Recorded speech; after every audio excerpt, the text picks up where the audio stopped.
Master साहब का ताल्लुक तो शोबा तदरीस से है, मगर काम दर्जियों का करते थे। मर्दों के कपड़े सीते थे और मर्दों का नाप लेना आपको बहुत पसंद था। औरतों के कपड़े नहीं सीते थे, कहते थे मजा तो सिर्फ मर्दों के कपड़े सीने में है।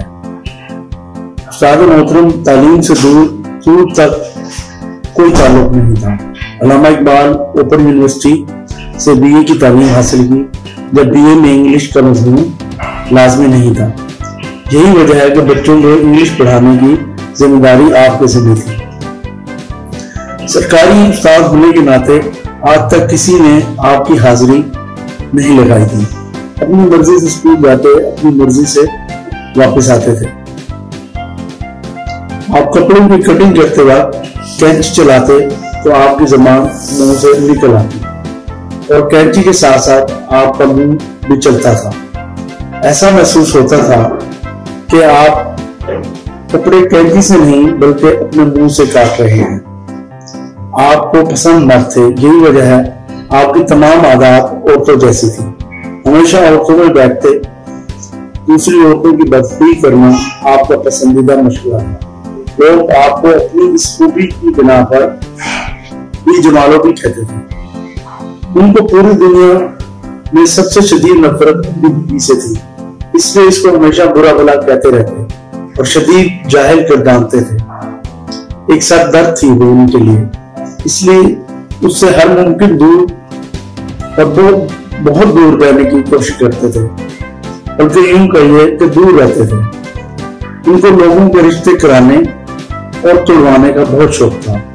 जहां कोई लड़का देखा, इसका रिश्ता तलाश करने में इसकी मदद शुरू कर दी। अगर रिश्ता ना मिलता तो अपना रिश्ता इसको पेश करते थे, ताकि सिलसिला अफामो तफहीम आगे बढ़ सके।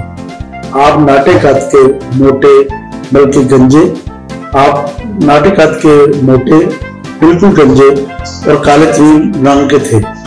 देखने में बिनमानस और इंसान का दरमियानी रूप महसूस होता, बल्कि ज्यादा झुकाव बिनमानस की तरफ ही था। इंतहा के कंजूस बल्कि मक्खी चूस थे। कमीज के नीचे आज तक आपने बनियान पहनने की जहमत नहीं की।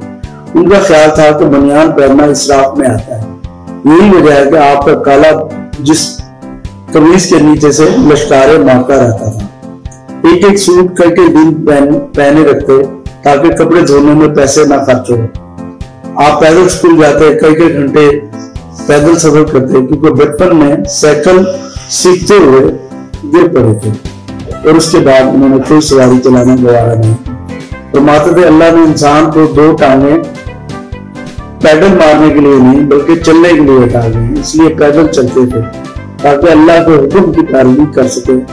बस वैगन इस्तेमाल नहीं करते थे क्योंकि इन पर किराया लगता था और किराया कौन देगा। आप 5 वक्त के नमाजी, रोजेदार और हाजी भी थे, इसलिए उनकी नेकियां बहुत ज्यादा थी। छोटे मोटे गुनाह उनके नजदीक कोई करना कोई बुरी बात नहीं थी, क्योंकि उनकी नेकियों का पलड़ा काफी भारी था। अक्सर फरमाते थे शैतान इनका चेला है, इसने लोगों को लड़ाने का काम इन्हीं से सीखा है।